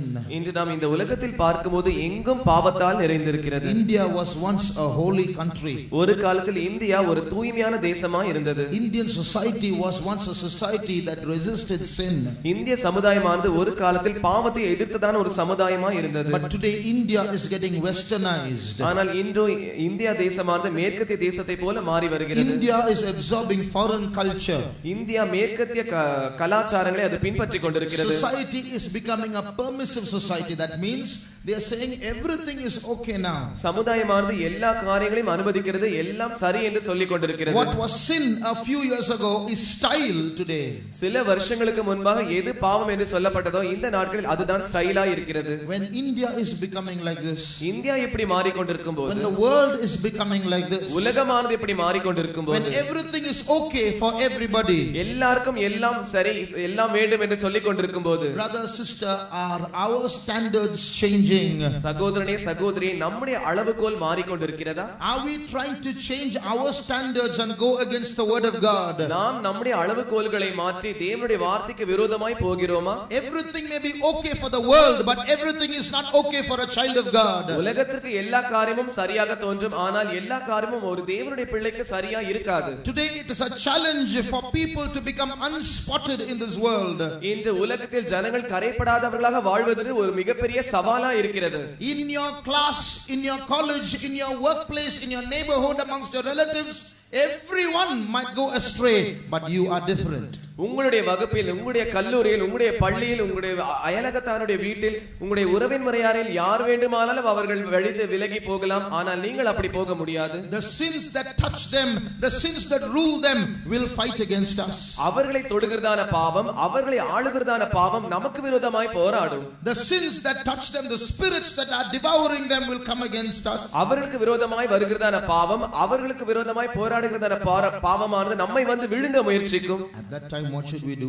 அந்த நேரத்தில் நாம் என்ன செய்ய வேண்டும்? Don't say everybody is doing it, so I will do it. எல்லாரும் செய்கிறார்கள், அதனால் நானும் செய்கிறேன் என்று நீங்கள் சொல்ல வேண்டாம். Our laws are different. நம்முடைய பிரமாணங்கள் வித்தியாசமானது. Our God is a holy God. நம்முடைய தேவன் பரிசுத்தமுள்ள தேவன். You know, Joseph had many excuses to give. யோசேப்புக்கு சொல்லக்கூடியதான अनेक சாக்கு போக்குகள் இருந்தது. My brothers hated me. என்னுடைய சகோதரர்கள் என்னை பகைத்து விட்டார்கள். I am in a strange country. இப்பொழுது நான் ஒரு அந்நிய தேசத்தில் இருக்கிறேன். There's nobody to love me. என்னை நேசிப்பதற்கு ஒருவருமே இல்லை. At last now someone has come to love me. கடைசியாக என்னை நேசிப்பதற்கு யாரோ ஒருவர் வந்து விட்டார்கள். He never gave such excuses. அவன் ஒருபோதும் இப்படிப்பட்ட சாக்கு போக்குகளை சொல்லவே இல்லை. Always lived before a holy God. அவன் எப்பொழுதுமே ஒரு பரிசுத்தமுள்ள தேவனுக்கு முன்பாய் வாழ்ந்து கொண்டிருந்தான். He realized even though no one is watching, God is watching. ஒருவருமே பார்க்கவில்லை என்றாலும் தேவன் என்னை பார்க்கிறார் என்று அவன் உணர்ந்தவனாய் இருந்தான். How is our secret life? நம்முடைய அந்தரங்கமான ஜீவியம் எப்படி இருக்கிறது? Do we think no one is watching? ஒருவரும் என்னை பார்க்கவில்லை என்று நாம் நினைக்கிறோமா? There is a holy God. ஒரு பரிசுத்தமுள்ள தேவன் இருக்கிறார். His eyes are as flames of fire. அவருடைய கண்கள் அக்கினி ஜுவாலை போல் இருக்கிறதான கண்கள். He can see into the darkness. அவர் இருட்டிலும் பார்க்க கூடியவர். Yesterday when the brother was testifying, நேற்று அந்த சகோதரன் சாட்சி சொன்னபோது he said about that snake that ate up two people. இரண்டு பேரை விழுங்கினதான அந்த மலைப்பாம்பை பற்றி அவர் சொன்னார். The people who went into the well could not see into the darkness. கிணற்றுக்குள் உள்ளே சென்றதான அந்த ஜனங்களால் இருட்டில் என்ன இருக்கிறது என்று பார்க்க முடியவில்லை. But the eyes of the snake could see in the darkness and see the people coming down and gobble them. ஆனால் அந்த பாம்பின் கண்களானது அந்த இருட்டிலும் கூட இரண்டு பேரை பார்த்து விட்டது, அவர்களை விழுங்கி விட்டது. Animals' eyes can see in the darkness, humans cannot. விலங்குகளுடைய கண்கள் இருட்டில் பார்க்கக்கூடியதாக இருக்கிறது, ஆனால் மனுஷனுடைய கண்களால் அப்படி பார்க்க முடியாது. Men's eyes can see only in the light. மனுஷனுடைய கண்கள் வெளிச்சத்தில் இருந்தால் தான் பார்க்க முடியும். God's eyes can see in the light, can see in the darkness. God's eyes can see every thought that travels in our mind. தேவனுடைய கண்கள் வெளிச்சத்திலும் பார்க்கும், அது அந்தகாரத்திலும் பார்க்கக்கூடியதா இருக்கிறது. நம்முடைய எண்ணங்கள் யோசனைகளில் வருகிறதான ஒவ்வொரு எண்ணத்தையும் அவர் பார்க்கக்கூடியவராக இருக்கிறார். So we stand before such a God. எனவே அப்படிப்பட்ட தேவனுக்கு முன்பாக தான் நாம் நின்று கொண்டிருக்கிறோம். What kind of excuses are we going to give to such a God? அப்படிப்பட்ட தேவனுக்கு நாம் என்ன வகையான சாக்கு போக்குகளை சொல்ல முடியும்? So when we live, we should live with the consciousness that such a God is watching us. எனவே நாம் வாழும்போது அப்படிப்பட்ட ஒரு தேவன் என்னை கவனிக்கிறார் என்கிறதான உணர்வோடு நாம் வாழ வேண்டும். There is no secret place in this world where we can hide from him. அவரை விட்டு நாம் அறிந்து கொள்ளக்கூடியதான இந்த உலகத்தில் ஒரு பகுதியும் மறைவான பகுதி இல்லை. So we should pass this test of holiness. எனவே இந்த பரிசுத்தத்திற்குரிய சோதனையை நாம் தேர்வடைய வேண்டும். Such trials will come against everybody, young and old, unmarried and married. அப்படிப்பட்ட சோதனைகள் எல்லாருக்கும் வரும், வயதானவர்களுக்கும் வரும், வாலிபர்களுக்கும் வரும், விவாகமானவர்களுக்கும் விவாகம் ஆவாதவர்களுக்கும் வரும். But we must stand for holiness. ஆனால் நாமும் பரிசுத்தத்திற்காய் நிற்க வேண்டும். We must realize there's a God who's watching us. நம்மை கவனிக்கிறதான ஒரு தேவன் இருக்கிறார் என்று நாம் உணர்ந்து கொள்ள வேண்டும். Shall we close our eyes? நாம் நம்முடைய கண்களை மூடுவோம். As we stand in the holy presence of God, நாம் தேவனுடைய பரிசுத்த சமூகத்தில் நிற்கும்போது தானே how are we as far as holy life is concerned? பரிசுத்த ஜீவியத்தை பொறுத்தவரையில் நாம் எப்படி காணப்படுகிறோம்? We are not called to be holy. நாம் பரிசுத்தமாய் இருக்க வேண்டும் என்று அழைக்கப்பட்டவர்கள் அல்ல. We are called to be holy as he is holy. அவர் பரிசுத்தராய் இருக்கிறதை போல நாமும் பரிசுத்தமுள்ளவர்களாய் இருக்க வேண்டும் என்பதற்காக நாம் We are அழைக்கப்பட்டிருக்கிறோம். not supposed to set our own standard for holiness. பரிசுத்தத்திற்கு என்று நம்முடைய சொந்த அளவுகோல்களை வைத்துக் கொள்ள வேண்டியவர்கள் அல்ல நாம். We are called to be holy as he wants us to be holy. அவர் எப்படி பரிசுத்தமாய் இருக்க வேண்டும் என்று விரும்புகிறாரோ அதே பரிசுத்தமுடையவர்களாய் இருக்க வேண்டும் என்றே நாம் அழைக்கப்பட்டிருக்கிறோம். Standing before that holiness, எனவே அந்த பரிசுத்தத்திற்கு முன்பாக நின்று கொண்டு we must all confess that we are all guilty. நாம் யாவரும் குற்றமுள்ளவர்கள் என்று அறிக்கையிட வேண்டும். But we have a God who sanctifies us. ஆனால் நமக்கோ நம்மை சுத்திகரிக்கிறதான ஒரு தேவன் இருக்கிறார். We have a God who has the power to make us holy like he is holy. அவர் எப்படி பரிசுத்தராய் இருக்கிறாரோ அதே போல நம்மையும் பரிசுத்தமுள்ளவராய் மாற்றக்கூடியதான வல்லமை அவருக்கு உண்டு. He doesn't demand us to be holy. அவர் நாம் பரிசுத்தமுள்ளவர்களாய் இருக்க வேண்டும் என்று நம்மை கட்டளை கொடுத்து கேட்டு வாங்குகிறதில்லை. He is a God who helps us to be holy. நாம் பரிசுத்தமுள்ளவர்களாய் இருக்கும்படியாக அவர் நமக்கு உதவி செய்கிற தேவனாய் இருக்கிறார். We cannot be holy, உங்களால் நீங்கள் பரிசுத்தமுள்ளவர்களாய் இருக்க முடியாது. but we can desire to be holy. ஆனால் பரிசுத்தமாய் இருக்க வேண்டும் என்று நாம் வாஞ்சிக்கலாம். If we desire to be holy, நாம் பரிசுத்தமாய் இருக்க வேண்டும் என்று வாஞ்சிப்போம் then என்றால் he will hold our hand. அப்பொழுது அவர் நம்முடைய கரங்களை பிடிப்பார். He will keep us from falling. அவர் நம்மை விழாதபடிக்கு பாதுகாப்பார். He will help us to grow in holiness. பரிசுத்தத்தில் நாம் வளரும்படியாய் அவர் நமக்கு உதவி செய்வார். The God of Joseph will be with us. அந்த யோசேப்பின் தேவன் நம்மோடு கூட இருப்பார். Dear brother, dear sister, அருமையான சகோதரனே சகோதரியே, now whether you are holy or not is not the question. நீங்கள் பரிசுத்தமா இருக்கிறீர்களோ இல்லையோ அது கேள்வி அல்ல. Whether you are sitting here like a saint or a sinner is not the question. நீங்கள் ஒரு பாவியாகவோ இல்லாவிட்டால் ஒரு பரிசுத்தவானாகவோ உட்கார்ந்திருக்கிறீர்களோ என்பது கேள்வி அல்ல. You may be the worst sinner in this place. இந்த இடத்தில் நீங்கள் ஒரு மோசமான பாவியாய் இருக்கலாம். You may be dressed in white, but inside you may be black. நீங்கள் வெள்ளை வஸ்திரத்தை உடுத்திக் கொண்டிருக்கலாம், ஆனால் உள்ளேயோ கருப்பாய் இருக்கும். But that is not a matter. ஆனால் அது காரியம் அல்ல. A question is being asked. ஒரு கேள்வி கேட்கப்படுகிறது. Do you want to be holy? நீங்கள் பரிசுத்தமாய் இருக்க விரும்புகிறீர்களா? Do you want to be holy? நீங்கள் பரிசுத்தமாய் இருக்க விரும்புகிறீர்களா? If you want to be holy, then you may lift up your hand. நீங்கள் பரிசுத்தமாய் இருக்க வேண்டும் என்று விரும்பினால் உங்கள் கரங்களை உயர்த்தலாம். Before the holy God, we are all sinners. அந்த பரிசுத்த தேவனுக்கு முன்பாக நாம் யாவரும் பாவிகள். But if we want to be holy, then our God is a very present help in trouble. ஆனால் நீங்கள் பரிசுத்தமாய் இருக்க வேண்டும் என்று விரும்பினால் நம்முடைய தேவன் ஆபத்தில் அனுகூலமான துணை தருகிற தேவனாய் இருக்கிறார். We should desire not just some holiness, but his holiness. நாம் ஏதோ ஒரு பரிசுத்தத்தை வாஞ்சிக்க கூடாது, அவருடைய பரிசுத்தத்தையே நாம் வாஞ்சிக்க வேண்டும். Those who desire his holiness, put up your hands and praise God. அவருடைய பரிசுத்தத்தை வாஞ்சிக்கிறவர்கள் உங்கள் கரங்களை உயர்த்தி தேவனை ஸ்தோத்திரியுங்கள். Stotram, stotram, stotram, stotram, stotram, stotram, stotram, stotram, stotram, stotram, stotram. Praise the Lord. We praise, we praise, we praise, we praise, we praise you.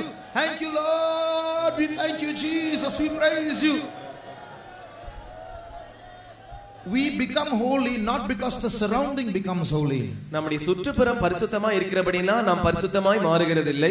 We can be in a very clean place where there is nothing unclean around us and still be filthy in our thoughts. நம்முடைய சுற்றுப்புறம் தூய்மையாக எந்த அசுத்தமுமே இல்லாமல் இருந்து நாம் அந்த இடத்தில் இருந்தாலும் கூட நமக்குள் நாம் தூய்மை இல்லாதவர்களாய் இருக்கலாம். At the same time we can be in a very filthy surrounding and we can be holy. அதே நேரத்தில் அசுத்தமான சூழ்நிலைகளும் கூட நாம் இருந்தாலும் பரிசுத்தமுள்ளவர்களாய் இருக்க முடியும். So holiness does not depend on the surrounding. எனவே பரிசுத்தமானது சுற்றுப்புற சூழ்நிலைகளை பொறுத்தது அல்ல. Holiness is something to do with my heart. பரிசுத்தம் என்று சொல்வது என்னுடைய இருதயத்தில் நான் செய்ய வேண்டியதான ஒன்று. If there's holiness inside, nothing outside can touch us.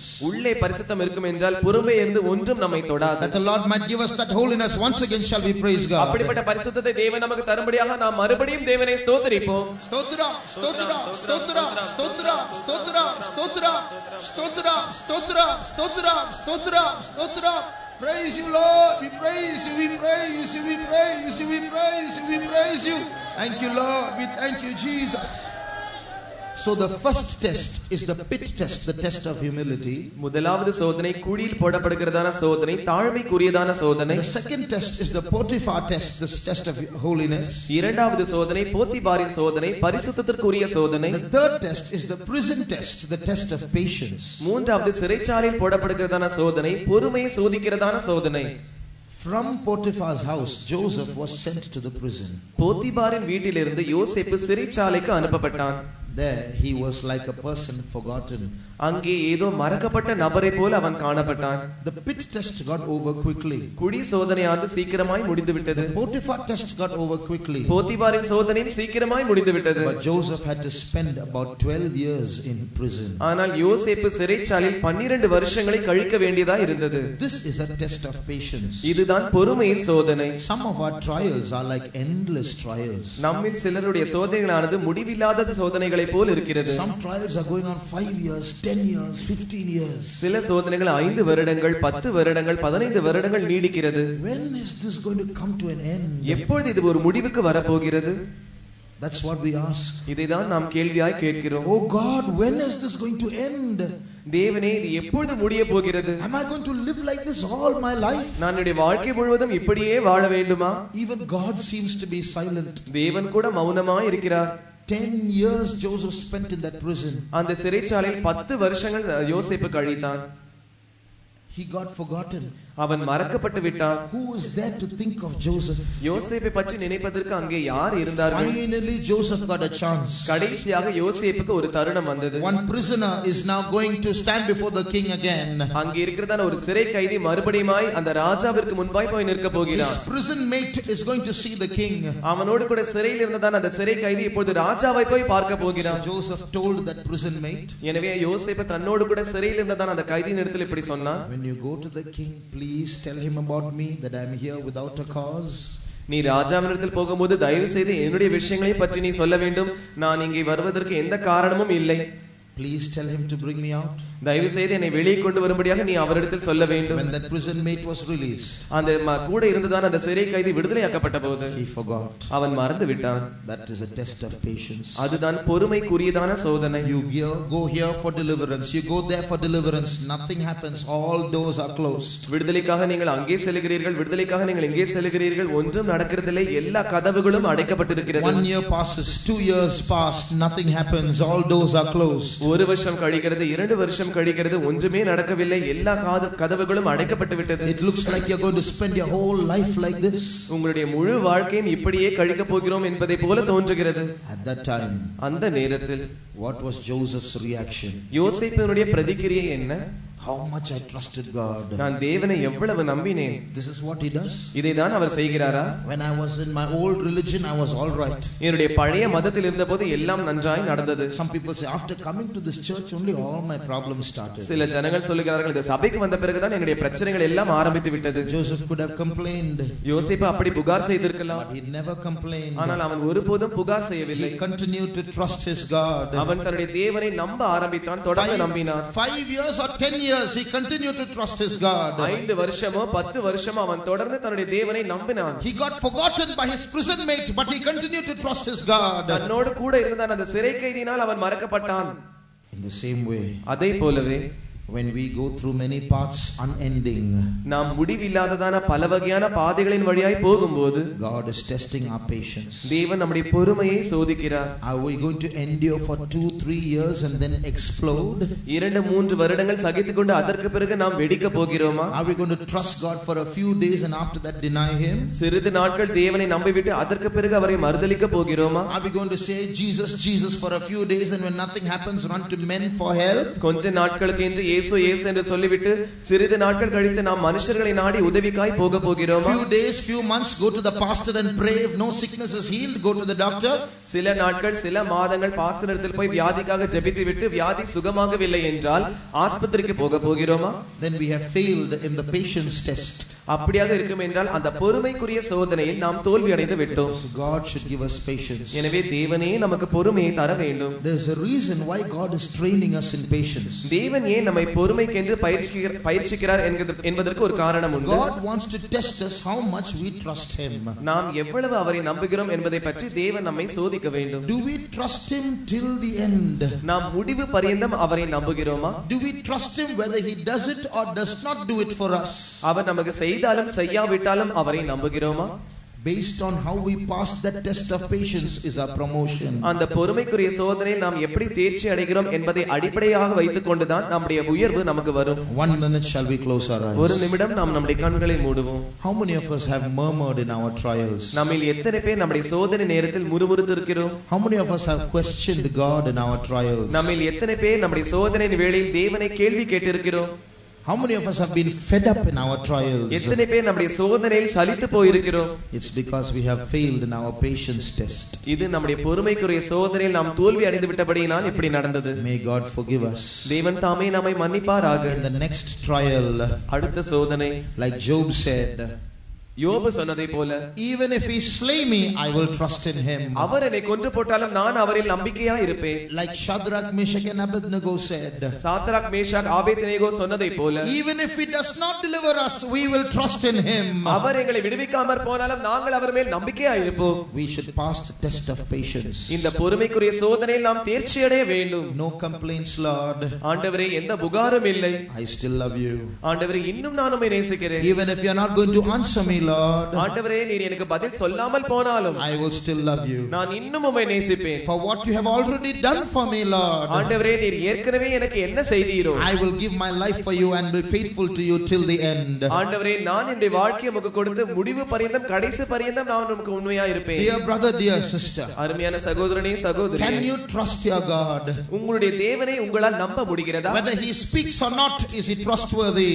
அவர் உங்களோடு கூட பேசினாலும் பேசாவிட்டாலும் அவர் நம்பிக்கைக்குரியவரா இருக்கிறாரா? Whether he delivers you or not, is he trustworthy? அவர் உங்களை விடுவித்தாலும் விடுவிக்காமற் போனாலும் அவர் நம்பிக்கைக்குரியவரா இருக்கிறாரா? Will you be patient enough not to deny him till the end? அவரை மறுதலிக்காமல் கடைசி பரியந்தம் நீங்கள் இருப்பதற்கு உங்களுக்கு பொறுமை இருக்கிறதா? The Bible says, he that endureth to the end shall be saved. வேதம் சொல்லுகிறது, முடிவு பரியந்தம் நிலை நிற்பவனே ரட்சிக்கப்படுவான். Can you endure till the end? நீங்கள் முடிவு பரியந்தம் உங்களால் தாங்கிக் கொள்ள முடியுமா? God should forgive our murmurings. தேவன் நம்முடைய முறுமுறுப்புகளை நமக்கு மன்னிக்க வேண்டும். God should forgive our complainings. தேவன் நம்முடைய புகார்களை நமக்கு மன்னிக்க வேண்டும். God should forgive our questionings. தேவன் நம்முடைய கேள்விகளை நமக்கு மன்னிக்க வேண்டும். God should help us to grow in patience. தேவன் நம்மை பொறுமையில் வளர்கிறவர்களாக நமக்கு உதவி செய்ய வேண்டும். How many agree, I lack patience? எனக்கு பொறுமை இல்லை என்று எத்தனை பேர் ஒத்துக்கொள்கிறீர்கள்? How many say, yes, I have lost my patience and murmured? ஆம், என்னுடைய பொறுமையை நான் இழந்துவிட்டு முறுமுறுத்திருக்கிறேன் என்று எத்தனை பேர் சொல்லுகிறீர்கள்? Such people may lift up their hands as a sign of their confession. அப்படிப்பட்டவர்கள் தங்கள் அறிக்கையின் அறிகுறியாக தங்கள் கரங்களை உயர்த்தலாம். How many have lost their patience in the recent past? எத்தனை பேர் நீங்கள் சமீபத்தில் உங்கள் பொறுமையை இழந்து விட்டீர்கள்? God should forgive us. தேவன் நம்மை மன்னிக்க வேண்டும். God should teach us patience. தேவன் நமக்கு பொறுமையை கற்றுத் தர We வேண்டும். should be patient not for few days, few months, few years.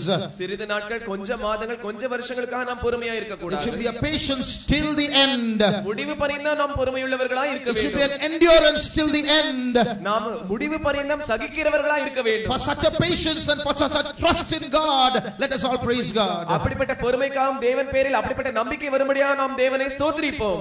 Stotra, stotra, stotra, stotra, stotra, stotra, stotra, stotra, stotra, stotra, stotra, stotra.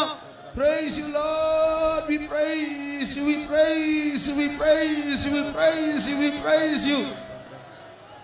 We have to pass these 3 tests in our life before we can be promoted. நாம் உயர்த்தப்படுவதற்கு முன்பாக நம்முடைய வாழ்க்கையில் இந்த 3 சோதனைகளிலும் தேர்ச்சி அடைய வேண்டும்.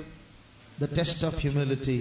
தாழ்மைக்குரியதான சோதனை. Without humility, தாழ்மை இல்லாமல், if pride is still there in us, பெருமை இன்னும் உள்ளே நமக்கு இருக்கும் என்றால், and God gives us this gifts and authority to work miracles in the last days, தேவன் இந்த வரங்களையும் இந்த அதிகாரங்களையும் கடைசி நாட்களில் அற்புதங்களை நிகழ்த்தும்படியாக நமக்கு தரும்போது, God gives us power and authority to save hundreds in a meeting.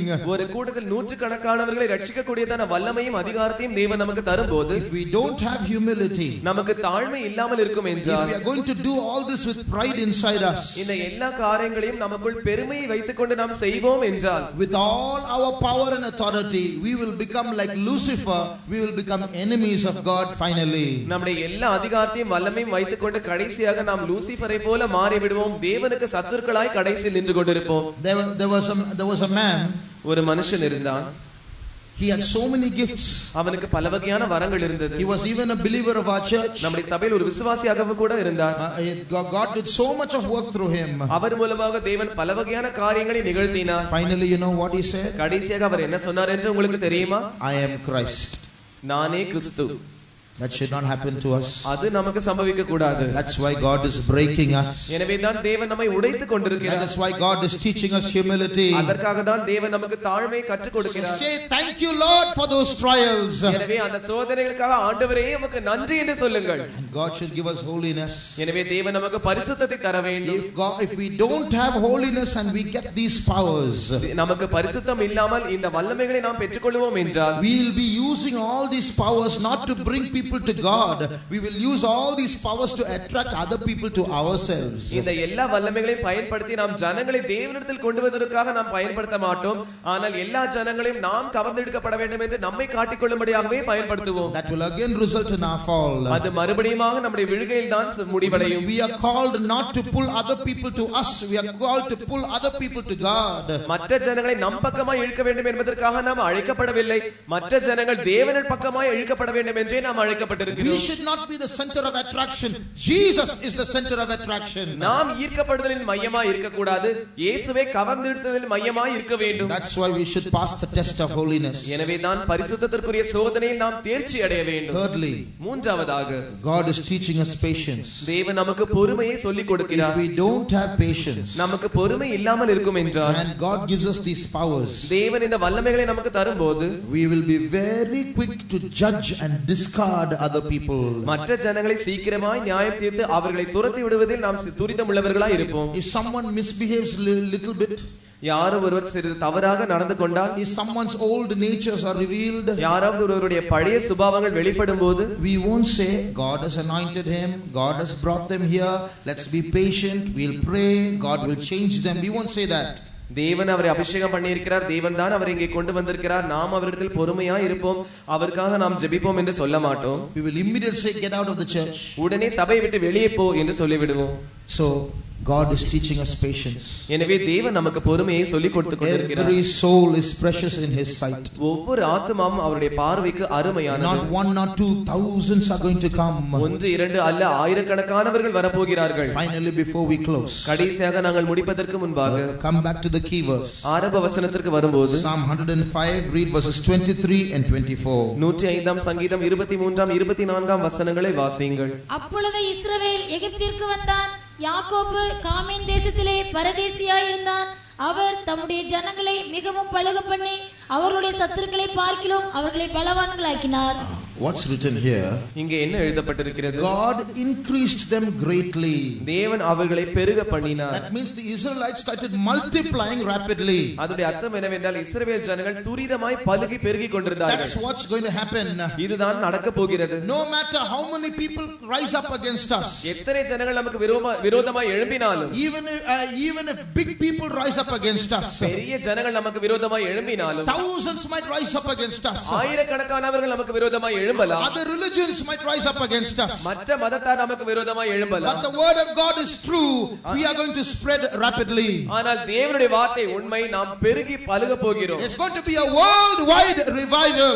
உலகளாவிய எழுப்புதலாய் அது இருக்க போகிறது. In a meeting like this, இப்படிப்பட்ட ஒரு கூட்டத்தில் today 20, 30, 40, 50 can get saved. இன்று 20, 30, 40 பேர் ரட்சிக்கப்படலாம். But very soon, ஆனால் அதி சீக்கிரத்தில் when the revival comes, எழுப்புதல் வரும்போது, in one meeting like this, இப்படிப்பட்ட ஒரே கூட்டத்தில் not 20, 30, 20,000, 30,000 are going to be saved. 20 பேர் 30 பேர் அல்ல, 20,000 பேர் 30,000 பேர் ரட்சிக்கப்பட போகிறார்கள். God is going to increase us rapidly. தேவன் நம்மை துரிதமாய் பருகி பெருக பண்ண போகிறார். Because such mighty powers are going to be revealed. அப்படிப்பட்ட பலத்த வல்லமைகள் வெளிப்பட போகிறது. Not only that, அது மாத்திரமல்ல, we are going to become stronger than our enemies. நாம் நம்முடைய சத்துருக்களை காட்டிலும் பலமுள்ளவர்களாய் மாற போகிறோம். Satan has a government in this world. இன்று சாத்தான் இந்த உலகத்தில் ஒரு அரசாங்கத்தை அவனுக்கென்று வைத்திருக்கிறான். There is a god of this world. இந்த உலகத்திற்கென்று ஒரு அதிபதி உண்டு. There is a prince in India.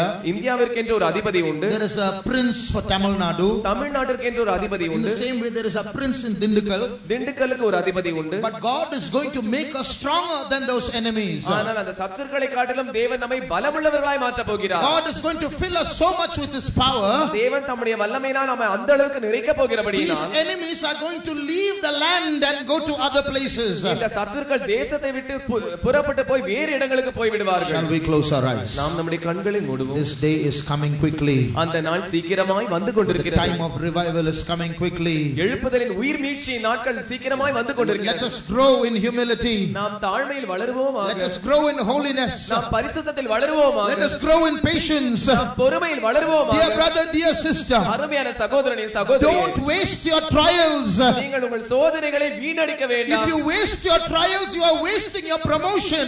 நீங்கள் உங்கள் சோதனைகளை வீணடிப்பீர்கள் என்றால் உங்கள் உயர்வை நீங்கள் வீணடிக்கிறீர்கள். Very soon you and I are going to be promoted. அதி சீக்கிரத்தில் நீங்களும் நானும் உயர்த்தப்பட போகிறோம். Very soon we are going to teach big people the wisdom of God. அதி சீக்கிரத்தில் பெரிய ஜனங்களுக்கு நாம் தேவனுடைய ஞானத்தை கற்றுக் கொடுக்க போகிறோம். Very soon we are going to show others the power of God. அதி சீக்கிரத்தில் தேவனுடைய வல்லமையை நாம் மற்றவர்களுக்கு காண்பிக்க போகிறோம். Let us all get ready.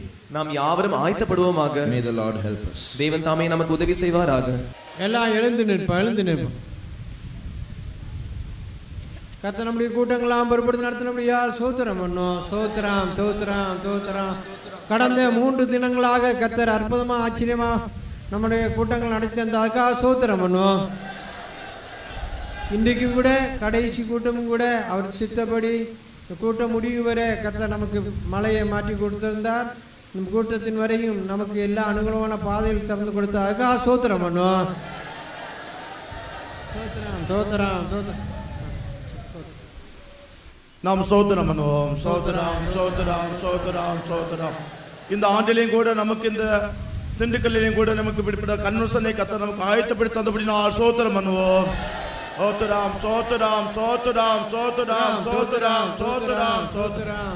இந்த கூடி வருதல் தேவனின் அநாதி தீர்மானத்தின்படி முன்குறிக்கப்பட்டதான முன்குறிப்பின்படி கர்த்ததாமே இந்த காரியத்தை கர்த்தர் ஆயத்தப்படுத்தி தந்தார். இது பரிசுத்தவான்களால் வெளிப்படுத்தப்பட்ட போது அது அப்படியே பரலோகம் அங்கீகரிக்கப்பட்டு இந்த கன்வென்ஷனை கர்த்தர் எல்லா பகுதியிலும் நமக்கு ஜெயமாகவும் ஆசீர்வாதமாகவும் கர்த்தர் மாற்றி தந்தபடி நான் சோத்திரம் பண்ணுவோம். தோத்துராம் தோத்துராம் தோத்துராம் தோத்துராம் தோத்துராம் தோத்துராம். இந்த நாம் இந்த கன்வென்ஷனுடைய காரியத்தில் நம்முடைய எந்த காரியத்திலும் நம்முடைய சுயமாய் செய்யாதபடிக்கு தேவன் மாத்திரம் கர்த்தர் மகிமைப்பட கர்த்தர் செய்தார். ஒன்று காரியத்திலே ஆயிலும் மனுஷனுடைய ஞானம் மனுஷனுடைய அறிவு புத்தி வராதபடிக்கு எல்லா காரியத்தையும் கர்த்தரே நமக்கு முன்னின்று எல்லா காரியத்தையும் கர்த்தரே நடப்பித்தபடி நான் நன்றியோடு தெய்வத்தை ஸ்தோத்திரம் பண்ணுவோம். தோத்துராம் தோத்துராம் தோத்துராம் தோத்துராம் தோத்துராம் தோத்துராம் தோத்துராம் தோத்துராம் தோத்துராம். இந்த கன்வென்ஷனுக்கு முன்பாக நடந்த பவுனியை கூட கர்த்தர் பொறுப்பெடுத்தார். அந்த கன்வென்ஷனுக்கு முன்பாக அந்த பவுனிக்கு நாங்கள் பெர்மிஷன் கேட்கப்படும் போது உடனே அந்த அதிகாரிகள் நமக்கு எந்த மறுப்பு சொல்லாதபடிக்கு அவளே முன் வந்து எல்லா காரியத்தையும் ஆயத்தப்படுத்தி தந்தார்கள். ஆனால் அதுக்கு முன்பாக நடந்த கூட்டங்களுக்கெல்லாம் எந்த விதமான அனுமதி கொடுக்கப்படாத இருந்த போதும் தேவன் நமக்கு எல்லா பகுதியிலும் மேலான அதிகாரத்திலிருந்து கர்த்தர் நமக்கு எல்லா பகுதியிலும் அனுகூலமாய் கர்த்தர் மாற்றி தந்தார். அதற்காக நன்றியோடு தெய்வத்தை ஸ்தோத்திரம் பண்ணுவோம். தோத்துராம் தோத்துராம் தோத்துராம் தோத்துராம் தோத்துராம் தோத்துராம் தோத்துராம் தோத்துராம். அந்த பவுனி கூட கர்த்தர் ஆசீர்வதித்து தந்தார். நம் சேனையின் எதிராக நம்ம தேவன் நமக்கு முன்பாக கடந்து போய் எல்லா சத்துருவையெல்லாம் கர்த்தர் கீழ்ப்படுத்தினார். நமக்கு இந்த கன்வென்ஷனுக்கு முன்பாக எல்லா பகுதியிலும் நமக்கு ஆயத்தமாக்க முடியாக அந்த பவுனி நமக்கு ஒரு ஜெயமாய் மாற்றி தந்தபடி நான் நன்றியோடு தெய்வத்தை ஸ்தோத்திரம் பண்ணுவோம். தோத்துராம் தோத்துராம் தோத்துராம் தோத்துராம் தோத்துராம் தோத்துராம். இந்த இடத்தை கூட நாங்கள் கேட்க முடியாது போன போது அவள் சொன்னார் எந்த விதத்து மறுப்பும் சொல்லாதபடிக்கு இதை நீங்கள் இலவசமாகவே நீங்கள் எடுத்துக்கொள்ளுங்கள் சொல்லி சொன்னார்கள். எந்த விதமான இந்த இடத்துல மிகுந்த கல்கள் நிரப்பப்பட்டிருந்தது. நாங்கள் இது எப்படி சுத்தம் பண்ணுவது என்று யோசித்துக் கொண்டிருந்தோம். ஆனால் 2 நாளுக்குள்ளே இந்த காரியங்கள் எல்லாம் நேர்த்தியாக செய்யும்படியாக நம்முடைய சகோதரலாம் கர்த்தர் பலப்படுத்தினார். அற்புதமான காரியத்தை இந்த இடத்திலே கர்த்தர் நடப்பித்தார். எல்லாரும் பார்த்தார்கள் எப்படி இந்த கன்வென்ஷன் நடக்கும் என்று அநேகர் பலவிதமான காரியத்தை யோசித்துக் கொண்டிருந்தார்கள். ஆனால் இந்த காரியத்திலே கர்த்தரே மகிமைப்பட்டார். நாங்கள் அல்ல, கர்த்தரே இந்த காரியத்தை செய்தார். அதற்காக நன்றியோடு தெய்வத்தை ஸ்தோத்திரம் பண்ணுவோம். தோத்துராம் தோத்துராம் தோத்துராம் தோத்துராம் தோத்துராம் தோத்துராம் தோத்துராம். இந்த இடம் கொடுத்தவர்களையும் இந்த இடத்திலே பாடுபட்டு இந்த வேலையெல்லாம் செய்தவர்களையும் கர்த்தர் விவிதமாய் ஆசீர்வதிக்க வேணும். அவன் குடும்பத்தை கர்த்தர் ஆசீர்வதிக்க வேணும். அவருடைய செய்த தொழில்களை கர்த்தர் ஆசீர்வதிக்க வேணும். கிருபை செய்யும்படியா ஸ்தோத்திரம் பண்ணுவோம். தோத்துராம் தோத்துராம் தோத்துராம் தோத்துராம் தோத்துராம் தோத்துராம் தோத்துராம். இந்த கன்வென்ஷனை மிகுந்த தேவைகள் இருந்தது. ஆனால் தேவன் அவ்வப்போது கர்த்தர் எல்லா காரியத்தையும் கர்த்தர் குறைவெல்லாம் நிறைவாக்கினார். ஒரு நிமிடமாயிலும் ஒரு காரியத்தில் குறைவிடாதபடிக்கு எல்லா தேவைகளையும் கத்தர் பரலோகத்திலிருந்து கத்தரே தந்தார்.